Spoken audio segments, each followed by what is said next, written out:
presentation of this program is made possible through the generous support of the Laura Moore Cunningham Foundation, committed to fulfilling the Moore family's legacy of helping to build the great state of Idaho. Additional funding is provided by the Idaho Governor's Lewis and Clark Trail Committee, supporting Idaho's commemoration of the historic journey. This is one of the emblematic American stories. Every nation has foundation myths. This is our American Odyssey. The journey of Lewis and Clark has captured the imagination of millions and cemented its place in the soul of the nation. It's a story of cooperation and friendship. It's a story of great leadership by the two captains. And I think those stories always speak to people. The Lewis and Clark expedition marked the beginning of 2 centuries of exploration and change for a young United States. For Native Americans, the change would be tragic. They made the Western world very much aware of our environment. And so in that respect, that was devastation to us. And it became what you would call a bittersweet history. And yet, it was only with the help of tribes like the Shoshone, the Nez Perce, the Mandan, and others, that the Corps of Discovery was able to cross the continent. Today, as we observe the journey's bicentennial, these native contributions are being more fully recognized. I hope that out of that both Indian people and non-Indian people will recognize the importance of both groups and what both groups have, and that we have to go on from here. Cooperation between cultures has become a central theme of this bicentennial, an ideal that crosses the centuries and comes alive for those who commemorate the journey of Lewis and Clark.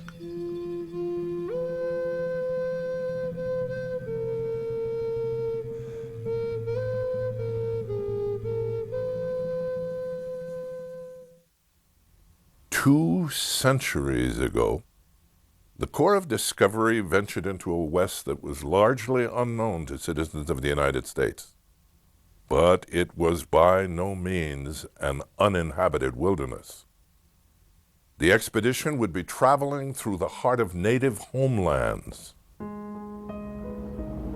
If we just look at Lewis and Clark and no one else, it can be a story of a small group of people traveling west and getting to the Pacific and returning. But we really need to open the lens. If we open it a little bit, we see them traveling not in a wilderness, but in another country. And we see them interacting with other people. And we see the reverberating impact of that on all those people. The journey set in motion an onslaught of changes that overwhelmed the native peoples, with newcomers, new ideas, and new restrictions. The vast expanse Thomas Jefferson thought would take 100 generations to settle took only a few decades. Along the route followed by Lewis and Clark, cities now stretch from St. Louis to Great Falls, Montana, all the way to the Oregon coast. In these cities, and at many other points along the trail, crowds are gathering at Lewis and Clark events. There's an amazing number of people that since childhood had an interest in Lewis and Clark, so when they hear that it's the 200th anniversary of the expedition, I think that just kind of triggers their impulses to go see the country and relive some of the adventures. Back in 1803, the United States ended at the Mississippi River. France, Spain, and Britain claimed the lands to the west, where dozens of Indian nations were already thriving. Even so, President Thomas Jefferson dreamed his nation would find greater strength and security in these promising lands. His dream prompted the formation of the Corps of Discovery, an army expedition to explore the territory along the Missouri River and beyond. To promote commerce, the third U.S. president hoped the Corps could find a water route across the continent, the fabled Northwest Passage to the Pacific Ocean. This was the great dream, the most powerful geographic delusion of the age. Meriwether Lewis and William Clark were given the task of organizing and leading the expedition. Their plans for the journey were well underway when the Louisiana Purchase gave added emphasis to their mission. The United States had acquired the Louisiana Purchase, so Jefferson was sending Lewis and Clark out there to answer the question, what did we get in this bargain? From its winter camp near St. Louis, the expedition crossed the Mississippi and headed west up the Missouri River. A 55-foot keel boat and two smaller craft called pirogues carried 47 men and a huge cargo of supplies and trade goods. On the Missouri, the boats fought against the river's currents, crumbling banks, and dangerous driftwood. The Missouri River was a wild river. It was a river that changed course on a regular basis. Like all rivers, it had a heart and soul of its own. They were going to be in for an unbelievable experience. Day in and day out, the men struggled against the river, spending nearly 2 months in what is now the state of Missouri. These days, the famous St. Louis Arch graces the skyline below the confluence of the Missouri and Mississippi rivers. It's not far from the spot where the expedition embarked 2 centuries ago. Today's St. Louis is a metropolitan area of 2.5 million. But in 1803, it was a fur trading center with a population of only 1,000. The broad and dangerous rivers of the past have now been tamed, altered for easier navigation and flood control. Despite much tougher conditions, by late July of 1803, the Corps was more than 650 miles from St. Louis, moving along the border of what would become Nebraska and Iowa. The men entered the Great Plains. Though surrounded by wildlife, they still hadn't seen any of the local Indian nations. Finally, in early August, the expedition met with members of the Missouri and Oto tribes. Later, the captains would hold their first official meeting with Native Americans at a camp they called Council Bluff. In those first meetings, and many to follow, peace with their Indian neighbors and trade with American merchants in St. Louis were the recurrent themes. Sure, the Indians did not understand what you're saying when you point out that we represent the great chief of the 17 great nations, and that we are the first among many coming upriver. This land belongs to us. Don't pay any attention to the British and the French anymore. Don't trade with them, trade with us only. Not long after the Council Bluff meeting, Sergeant Charles Floyd became the first and only U.S. casualty of the expedition. He likely died of a ruptured appendix, the first U.S. soldier to die west of the Mississippi. When the group reached what is now South Dakota, they were entering Sioux country. The Yankton Sioux were friendly. But the next tribe upriver was the Teton Sioux. They were the largest and likely the fiercest tribe on the Missouri. A group that could enforce their control of the river, they tried to stop the expedition from going any further. If these men don't respond in a real smart fashion, they could be done in. But they do. This is a military organization. So what could have been the great confrontation, luckily, good minds understood. Chief Black Buffalo and the captains chose to ease tensions on both sides, avoiding a disastrous fight. Still, the Corps spent 3 more uneasy days with the Tetons before finally continuing upriver. Today, the site of that initial confrontation is part of the riverfront area of South Dakota's capital city, Pierre. Many of the Teton Sioux now live within 2 large reservations northwest of Pierre. But their homelands have been greatly diminished. Of the 60 million acres acknowledged as Sioux land under the original Fort Laramie Treaty, less than 5 million still belong to the tribe. By the end of October, the expedition had met members of the Arikara tribe and was approaching the villages of the Mandan and Hidatsa. After more than 5 months and 1,600 miles, they were about to reach the last known landmark on the river. What they would have seen is a pretty substantial population. They were able to survive, in fact, flourish along the river bottoms of the Little Missouri and growing maize. So they were the famous traders. The Mandan lived in 2 large clusters of earth lodges on the Missouri, while their relatives, the Hidatsa, had 3 similar communities on the nearby Knife River, with nearly 1,000 people in each village. The population was almost 5 times larger than St. Louis at that time. Lewis and Clark came there as part of an unending stream of outsiders, and they were willing to share food, information, and friendship. The tribes graciously allowed the Americans to build their winter quarters here. Lewis and Clark and the expedition learned a lot from the Indian people, how to hunt, how to survive that cold winter. All indications from our tribe's history and from American history, the journals and so forth, is that the relationship was kind of a mutual friendship. At Fort Mandan, the captains met and hired a French-Canadian trader named Toussaint Charbonneau. With him came another valuable addition to the Corps, his Shoshone wife Sacagawea, also pronounced Sacagawea or Sakakawea. She had been captured by Hidatsa warriors several years earlier. In the spring, she and her newborn baby boy would accompany the expedition toward her homeland. One of the key decisions, if not the key decision of the entire expedition, was the decision to take an Indian woman, a Sacagawea, from the Mandan villages into the west. I think she's far more important than her husband, Toussaint Charbonneau. Today, the Mandan, Hidatsa, and Arikara live on Fort Berthold Indian Reservation. The community of more than 8,000 residents is known as the 3 affiliated tribes. In the mid-1900s, their native homelands along the Missouri River were submerged by the construction of the Garrison Dam. Lake Sakakawea now covers these once cherished sites. Despite their losses, members of these tribes retain a strong sense of heritage, and they still welcome whites and other visitors to gatherings like their annual powwow.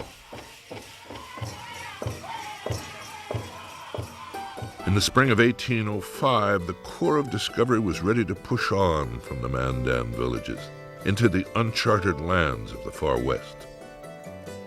We were now about to penetrate a country at least 2,000 miles in width, on which the foot of civilized man had never trodden. The keelboat was sent back to St. Louis loaded with maps, reports, and botanical specimens. Meanwhile, the 33 permanent expedition members and Lewis's dog, Seaman, began moving upriver again. Near the end of April, the party passed the confluence of the Missouri and Yellowstone rivers near today's North Dakota and Montana border. A month later, they were still in Montana. Continuing their trek up the Missouri, they entered a uniquely eroded section of the river, the beautiful area known as the White Cliffs. The hills and river cliffs which we pass today exhibit a most romantic appearance. They are formed of remarkable white sandstone which is sufficiently soft to give way readily to the impression of water. As we passed on, it seemed as if those scenes of visionary enchantment would never have an end. Today, the White Cliffs are part of a 160-mile stretch of the Missouri designated as a wild and scenic river. This part of Montana remains one of the most isolated in the lower 48 states. Here, the scenery is still much like it was when Lewis and Clark passed by 200 years ago. 3/4 of the way across Montana, the Missouri River split into 2 equal channels. After 8 days of exploration and debate, the captains picked the left fork. That would prove to be the right choice. A short time later, Captain Lewis and a small advance party came upon the Great Falls of Missouri. I hurried down the hill, which was about 200 feet high and difficult of access, to gaze on this sublimely grand spectacle, the grandest sight I ever beheld. It was the landmark the Indians had said they would find. But instead of one set of falls, there were 5, and the portage around them would be extremely difficult. When William Clark surveyed out a portage route on the south side of the river around the falls, it ran 18.5 miles across extremely rugged terrain, steep ravines and gullies. Carving wooden wheels and tongues from the cottonwood trees, the men fashioned crude carts to pull the canoes and baggage around the falls. Their fatigues are incredible. Some are limping from the soreness of their feet, others faint, unable to stand for a few minutes with heat and fatigue. Yet no one complains. All go with cheerfulness. Today, the river corridor where the Corps spent nearly a month has changed substantially. Dams loom above each of the multiple cascades that form the Great Falls, often reducing the waters flowing through the canyon to a mere trickle. And straddling both sides of the river, the town of Great Falls has grown to be Montana's 3rd largest city. Every summer, hundreds of visitors come here for the annual Lewis and Clark Festival. Some choose to float the Missouri, reliving the adventure in rubber rafts. Others stroll through a riverside park as members of the Lewis and Clark Honor Guard, and local Indian tribes give them a taste of history.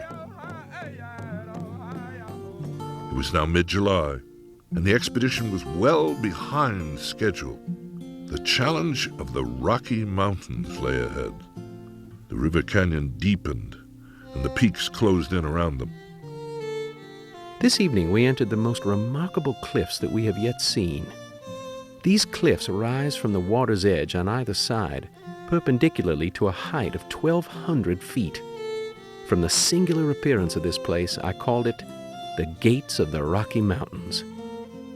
In late July, Sacagawea began to recognize the country around them. She told the captains they were near the spot where the Hidatsa had captured her. Soon, the group arrived at the 3 forks of the Missouri. Though relieved to have reached another landmark, Lewis was still worried about finding the Shoshone, the tribe he called the Snake. We begin to feel considerable anxiety with respect to the Snake Indians. If we do not find them or some other nations who have horses, I fear the successful issue of our voyage will be very doubtful. They still believed at that point that they could cross the Continental Divide, that horses could carry their equipment over the divide, and that on the other side they would find waters that would take them to the Columbia. So finding the Shoshones and finding horses was a very important part of the expedition's strategy. From 3 Forks, the expedition paddled up ever-narrowing waterways until they reached another spot recognized by Sacagawea. It was a large rock formation, well known to the Shoshone people. They called it the Beaver's Head. The river would later take the same name.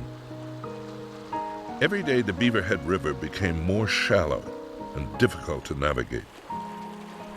You couldn't paddle in that area. You just had to pull. It was grueling work, and their feet must have been ice cold. That was probably one of the most arduous points, where they were just backbreaking labor to get those boats up the river. Lewis and a small party went ahead to search for the Shoshone. Finally, they saw a Shoshone warrior on horseback, the first Native American they'd seen since the Mandan villages. But when they tried to make contact, the warrior turned and rode away. The group then continued moving toward the Continental Divide and the headwaters of the Missouri River. At the distance of 4 miles further, the road took us to the most distant fountain of the waters of the mighty Missouri, in search of which we had spent so many toilsome days and restless nights. Climbing the short distance to the ridgetop, Lewis hoped to look out on an easy, flowing tributary of the Columbia River. But at that moment, the dream of a practical water route to the Pacific Ocean collided with geographic reality. I discovered immense ranges of high mountains still to the west of us, with their tops partially covered with snow. As Lewis came to the crest at the pass, he thought he was going to find a simple west. What he found now was an enormously complex west. A west of endless mountains, of rivers that were not navigable. And at that moment, there must have been a sense of dream shattering to nightmare. Today, the Lemhi Pass area is another rare location that retains much of the essence of what Lewis and Clark found here. And the views toward those formidable western mountains remain nearly unchanged. For all who follow the Lewis and Clark Trail, spending time on Lemhi Pass is an inspiration. West of the divide, Lewis and his small party surprised 3 Shoshone women gathering food. They gave them beads and other presents, and they painted their faces with vermilion, a symbol of peace. A short time later, the group was confronted by Shoshone warriors, including Chief Kamiawat. The women told the chief the strange newcomers were friendly. And though the warriors were prepared for a fight, Lewis quickly laid down his rifle to show his peaceful intentions. After discussions of an alliance and the promise of guns in the future, Lewis convinced some of the Shoshone to cross back over the divide to meet the main party on the Beaverhead. Later, when the two groups met, Sacagawea was finally reunited with her people. Clark noted she danced for joy. Soon, there was even more good news. She sat down and was about to interpret when, in the person of Kamiawat, she discovered her brother. She jumped up, ran and embraced him, and threw her blanket over him and cried profusely. Sacagawea will not only cement the relationship, but now will become vital for getting those horses. It's one of the great Lewis and Clark moments. Was it fate? Was it meant to happen? Here the chief was her brother. If those men did not get horses, they would have had to turn back. Grateful the journey could continue, the captains called this location Camp Fortunate. In this century, the site of Camp Fortunate is submerged under the waters of the Clark Canyon Reservoir. The reservoir sits in the middle of a relatively undeveloped part of the state. A new annual event is now attracting scores of visitors to the area. Near the reservoir, during the first week of August, Lewis and Clark Buffs and Shoshone Indians reenact the meeting between the two groups. We still have our identity, and all we're saying is we want to be able to tell the world and tell this country that we were part of history, and we don't want history to forget about us. At Camp Fortunate, the Shoshone told the captains more about the waters west of the Continental Divide.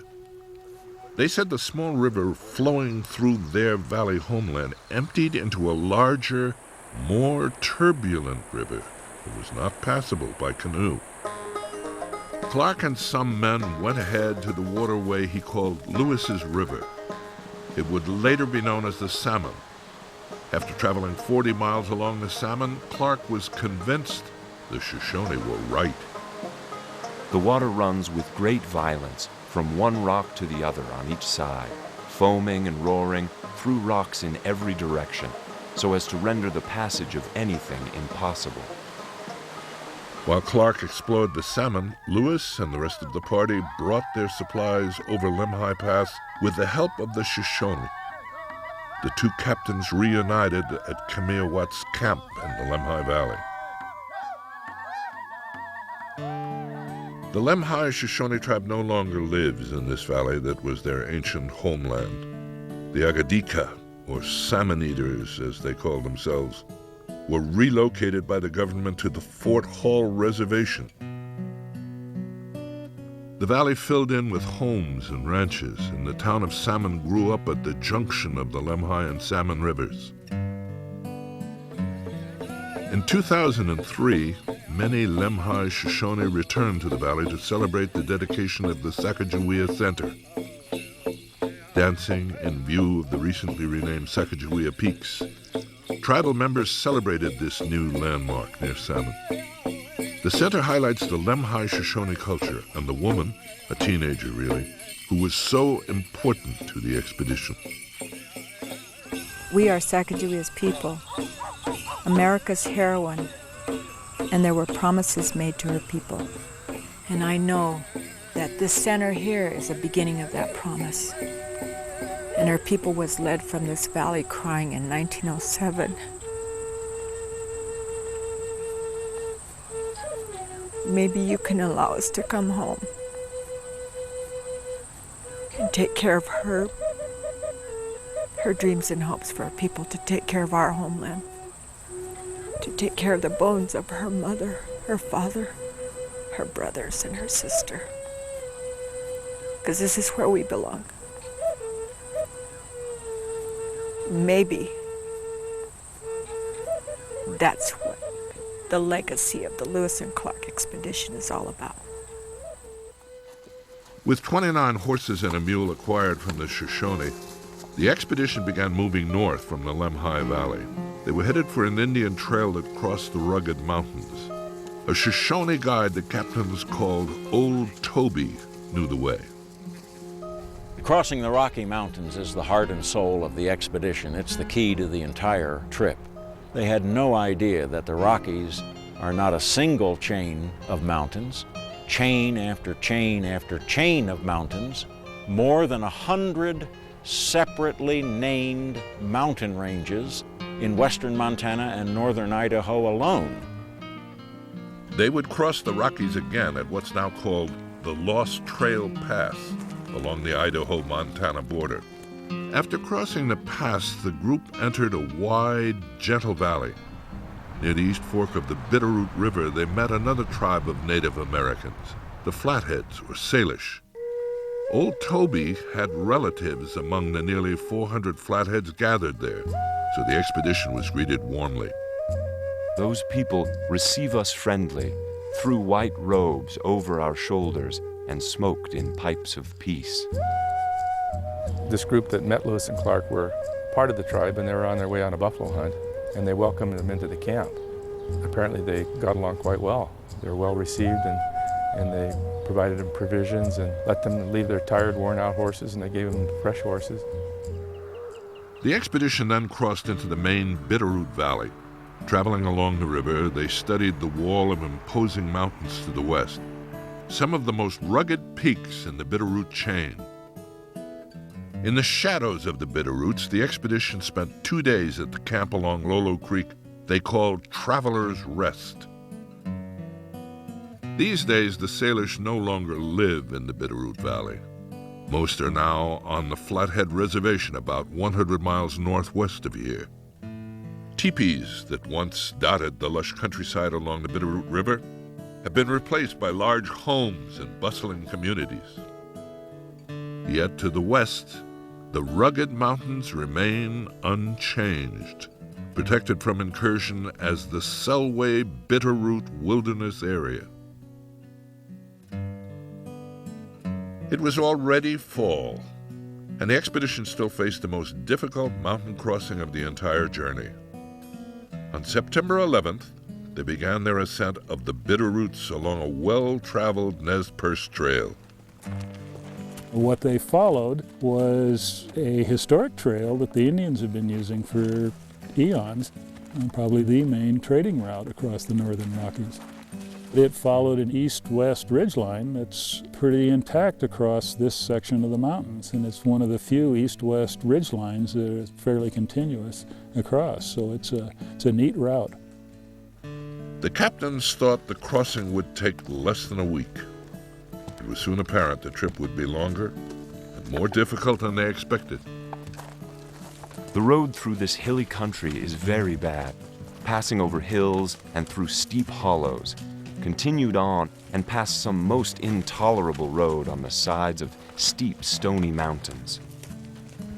After cresting the divide at Lolo Pass, the expedition camped along Glade Creek in what is now Idaho. The next day, old Toby lost the main trail on the ridgeline, and the group ended up down on the Laxaw River. Struggling up more than 3,000 feet, the party regained the ridgeline. But when Clark climbed to a vantage point to survey their situation, he had disappointing news to report. From this mountain, I could observe high, rugged mountains in every direction as far as I could see. The situation worsened. On September 16th, it snowed all day, covering the trail with nearly a foot of powder in places. We melted the snow to drink and cooked our horse flesh to eat. Trudging through the drifts, the men were miserable. We are continually covered with snow. I have been wet and as cold in every part as ever I was in my life. Indeed, I was at one time fearful my feet would freeze in the thin moccasins which I wore. They experienced tremendous difficulties. The physical labor of just getting through these mountains was incredible. The elk were gone, the deer were gone. They needed at least 2 elk or 4 deer every day to feed a party of 33 people. So even their best hunters, like George Druyer, couldn't find the necessary food that they needed every day. Running out of both food and energy, the expedition was on the edge of desperation. Clark pushed ahead with 6 hunters to try and find 2 important things: game and level terrain. Later, well in front of the main party, they finally glimpsed an end to the sea of mountains. From the top of a high part of the mountain, at 20 miles, I had a view of an immense plain and level country to the southwest and west, at a great distance. Even with more miles of mountainous travel ahead, it must have been a welcome sight. Modern-day visitors to the Clearwater National Forest confront the same sprawling landscape and seemingly endless mountains. Large sections of the Nez Perce Trail Lewis and Clark followed are now part of what's called the Lolo Motorway. It's a narrow and challenging backcountry road that winds along the ridges that formed much of that original route. Other parts of the old trail and some of Lewis and Clark's campsites can only be accessed by horseback or on foot. This segment of the trail is really quite unique because it carries so much history with it through time, and also because it is sacred land to the Nez Perce people. The landscape is largely untouched as to compared to other parts of the Lewis and Clark National Historic Trail. The views along the entire route, for the most part, are probably some of the most beautiful, spectacular views that you will see on the trail that's largely untouched by man.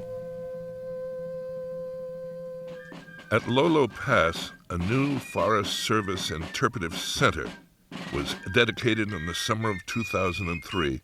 It was a grand event attended by officials from Idaho and Montana, and also representatives of the Nez Perce, the Salish, and Umatilla tribes.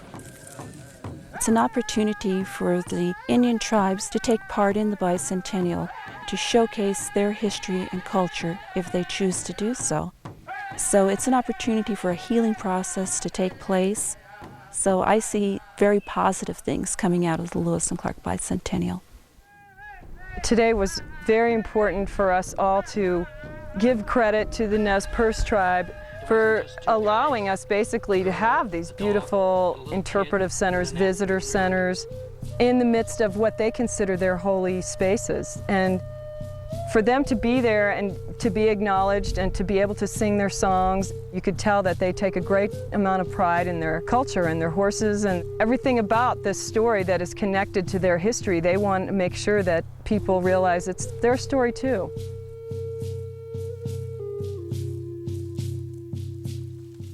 Clark and the advance party finally staggered out of the mountains onto the Weippe Prairie on September 20th. At a nearby village, the men were greeted warmly and given dried salmon and camas roots to eat. Later, the main party would receive similar treatment.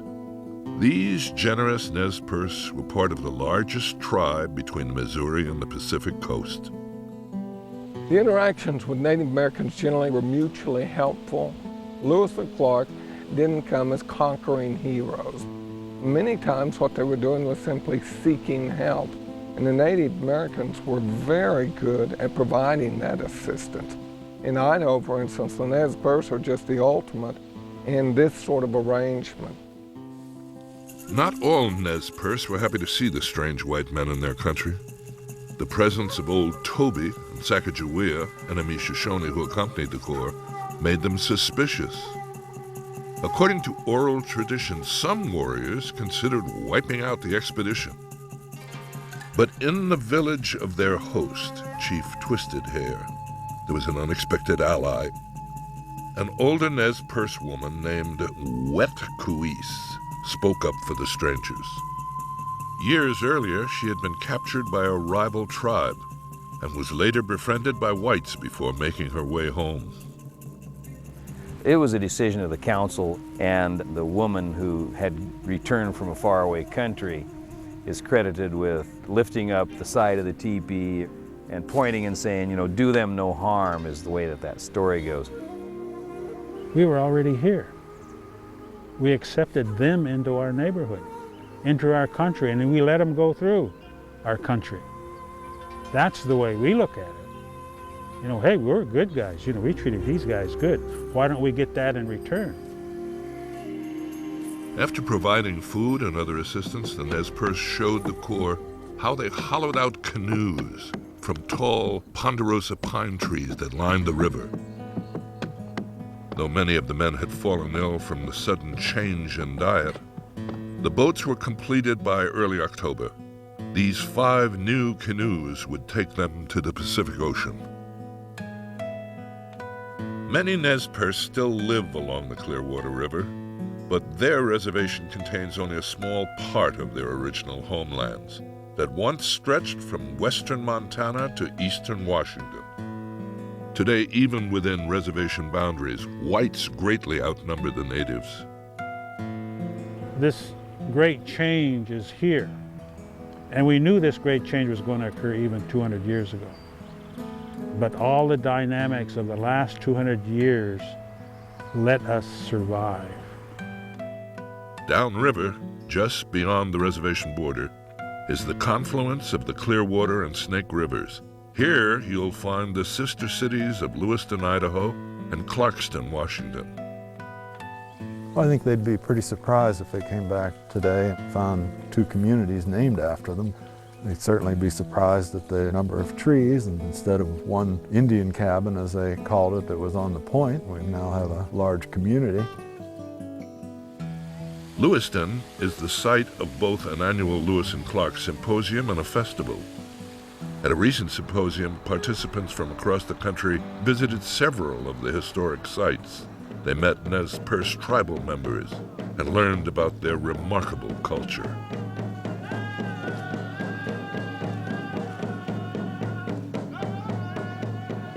The Nez Perce tribe also plays a big role in the annual Lewis and Clark Festival. It's a lively event, part entertainment and part education. The nice thing about the bicentennial, I think, is that there's something for everybody. There's something in it for the local economy. It's a great chance for the Native Americans to tell their story, both from the historical standpoint and today. So it's just a really multifaceted, multi-yeared event that's going to have a lot of benefits. I see some changes already here in my homeland. And some of that is called a very simple word, healing. What has happened has happened. And I think today here in the 21st century, some of the activities, say here with the Nez Perce people, we can bring back some pride and some dignity to some of our young people to say, yes, this is my tribe, Nimipu, Tsutnitpalu. We were the ones that helped Lewis and Clark in 1805.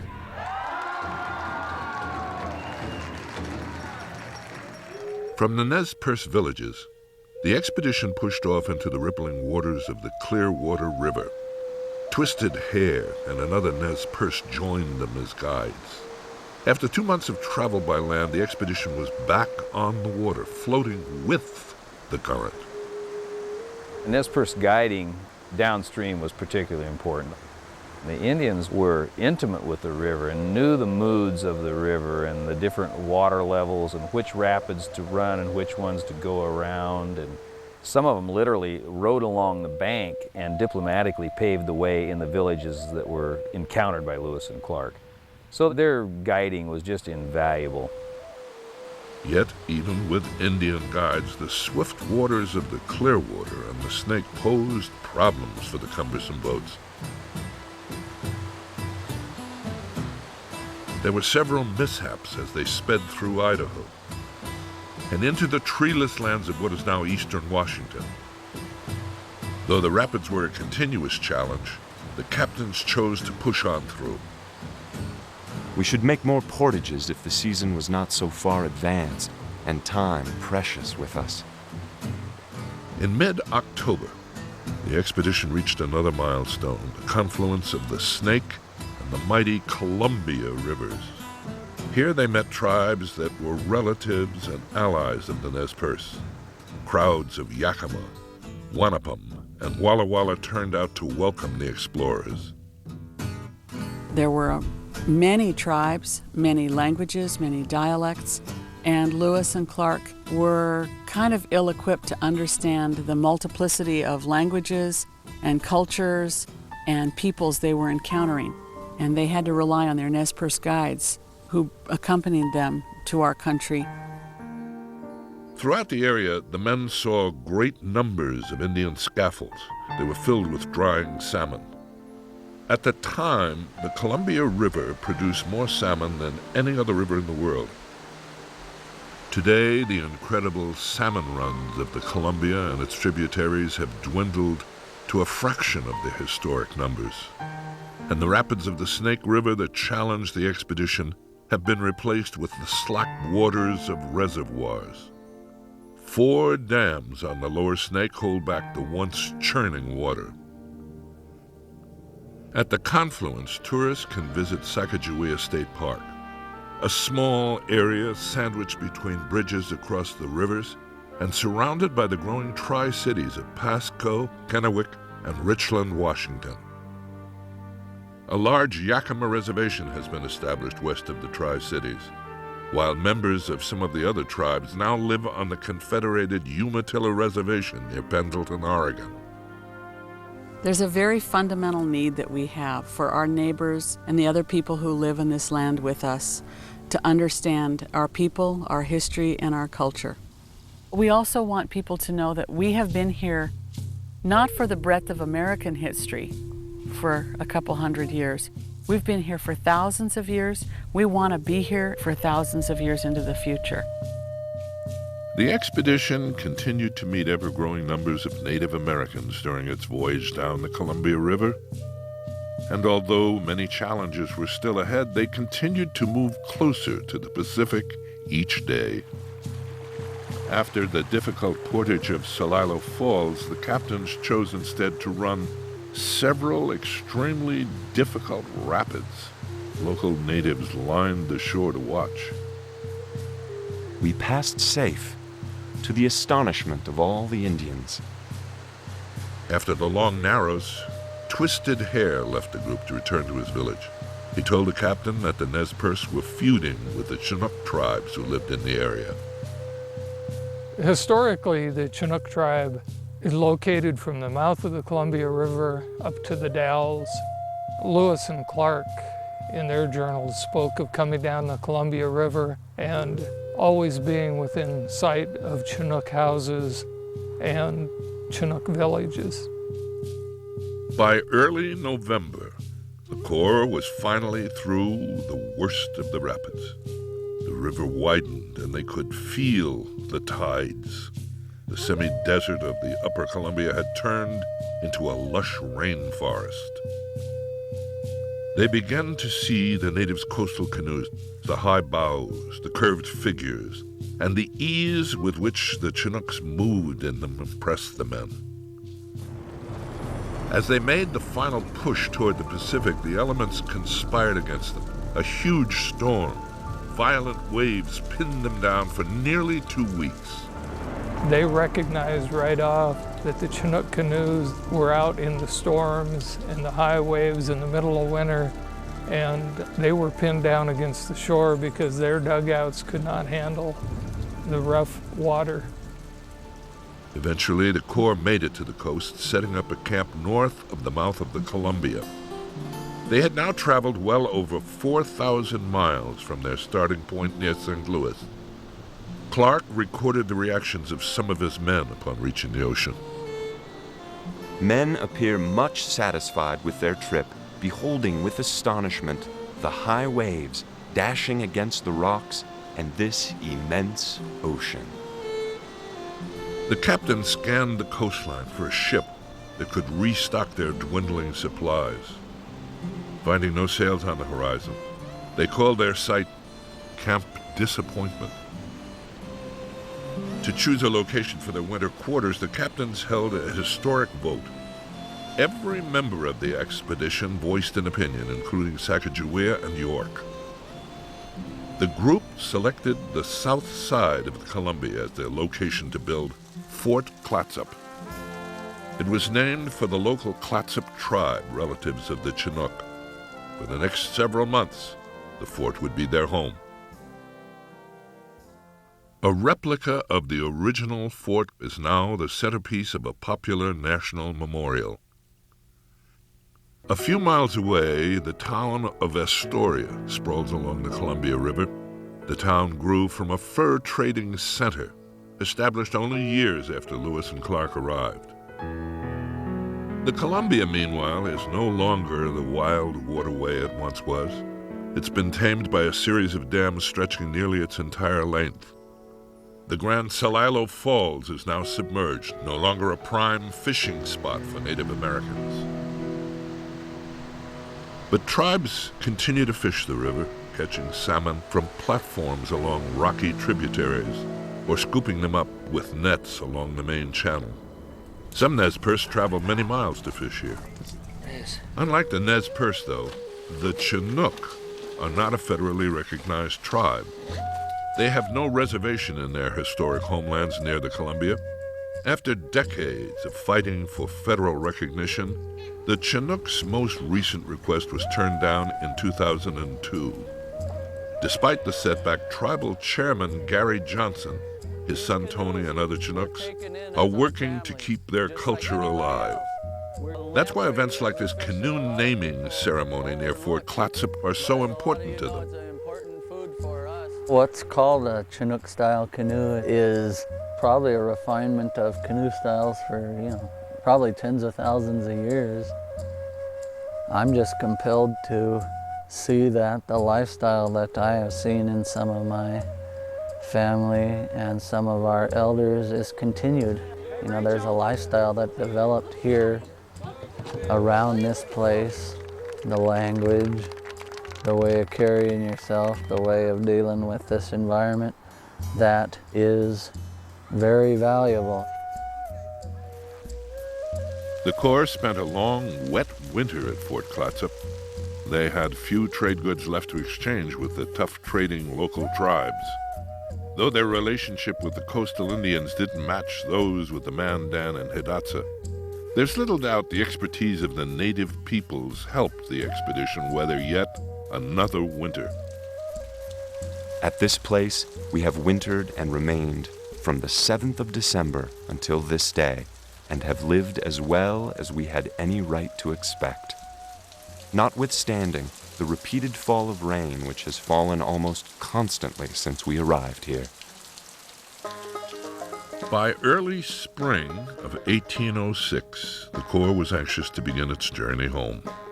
In late March, they set off back up the Columbia. While the journey upriver was challenging, the recrossing of the rugged Bitterroots concerned them even more. Trading for horses near the Dalles, the expedition was soon back with the Nez Perce on the Clearwater River. There, the Indians told the group heavy winter snows would prevent them from crossing the mountains until June.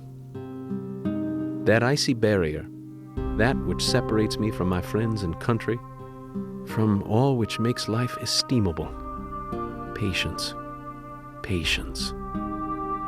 During their extended stay with the Nez Perce, friendship and cooperation prevailed between the two groups, but by early June, the captain's patience had ended. Despite warnings from the Nez Perce, the Corps headed toward the mountains. Before long, they ran into deep snow. Here was winter with all its rigors. The air was cold, my hands and feet benumbed. We conceived it madness in this stage of the expedition to proceed without a guide. They turned back for the first time in their entire journey. But a week later, after locating several willing Nez Perce guides, the expedition was again moving through the Bitterroots. We were entirely surrounded by those mountains. Without the assistance of our guides, I doubt much whether we who had once passed could find our way to Traveler's Rest. With their expert guides leading them through the snow and slippery conditions, the Corps reached Traveler's Rest less than a week later. Now here, they would split up to cover some new territory on the return trip. Lewis and 9 men would go east to the Great Falls, with a side trip up the Marias River. Clark and the rest of the party would return to Camp Fortunate. They'd retrieve their canoes and float to Three Forks. Some of the men would continue down the Missouri to meet Lewis's group. Clark, Sacagawea, and the remaining men would cross the divide to explore the Yellowstone River. Today, the Yellowstone is one of the few rivers in the country that still flows freely for its entire length.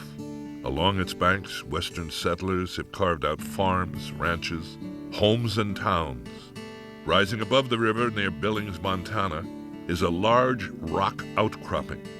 On the sandstone surface of the landmark he called Pompey's Tower, Clark etched his name and the date, July 25th, 1806. It is the only remaining physical evidence of the expedition's passing along the entire route. After Lewis's deadly skirmish with the Blackfeet and up to 1,000 miles of travel, the expedition reunited near the confluence of the Yellowstone and Missouri rivers. Within 4 days, they were back in the Mandan villages where Charbonneau and Sacagawea would remain. Continuing downriver with the current, the group traveled quickly. In late September, they reached St. Louis. They had traveled over 8,000 miles of mostly uncharted country. The whole town turned out to cheer their return and give the men a hero's welcome. This was the beginning. This was the opening of the West. Of course, to the Native Americans, it was kind of an end, too. It was the end of their lifestyle as they knew it, but it was the beginning of a new chapter in American history, a very important one and very important event. Without the help of Native Americans, it's unlikely that the expedition would have completed the journey at all. For the tribes, Lewis and Clark signaled the arrival of decades of chaos and confusion. But the native peoples persevered too. They're still here, and their contributions and their losses are at last being recognized. Lewis and Clark's efforts, what they were actually doing was bittersweet for Indian people. But maybe that expedition happened to bring us together, for us to come together to share and help one another, and remember that we are brothers and sisters. As the nation commemorates the bicentennial of the expedition, there is hope for a brighter future. Indians and non-Indians alike have begun moving forward in a spirit of cooperation, rekindling the spark that began 2 centuries ago when Lewis and Clark made their historic journey. Back in that time period, President Jefferson sent out the Corps of Discovery to make a connection, a physical connection from sea to shining sea. Perhaps now, here in the 21st century, we need a connection as well, but a spiritual connection. We need a healing connection for this country of ours. We are all Americans, and we're very proud of that fact. We are a pluralistic society now, and this is the opportunity, I think, of the bicentennial, is to re-examine all the parts, re-examine all the relationships, and create a new mythology to take us forward. They used the phrase in their journals, "we proceeded on." And it didn't only mean forward movement, it had a psychological edge to it as well. This desire to move on in the face of the greatest difficulty.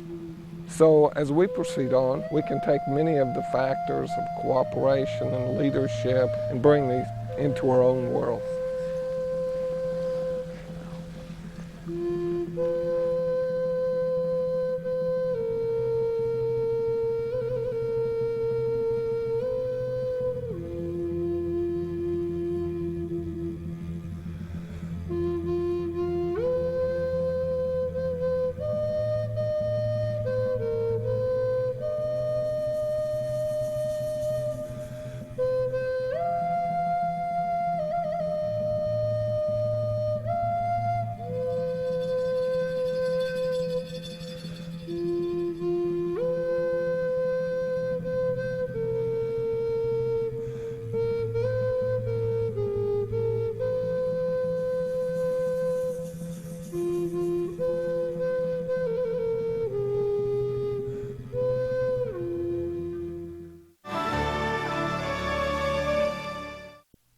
Presentation of this program is made possible through the generous support of the Laura Moore Cunningham Foundation, committed to fulfilling the Moore family's legacy of helping to build the great state of Idaho.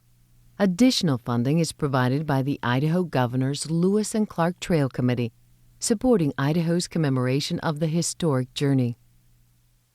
Lewis and Clark Crossing the Centuries is available on VHS for $19.95 or DVD for $21.95 plus shipping and handling.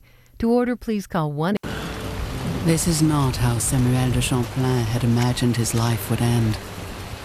Wounded and pursued, wandering lost in the forest. By 1615, Champlain had explored and mapped areas of North America where no European had dared to venture. But now, he must rely on his senses and his knowledge of the forest to show him the way, or die trying. Up next on KLCS. This is a test of the emergency. This is Nightly Business Report with Tyler Matheson and Susie Garrett. Brought to you by... Sailing through the heart of historic cities and landscapes on a river, you get close to iconic landmarks, to local life, to cultural treasures. Viking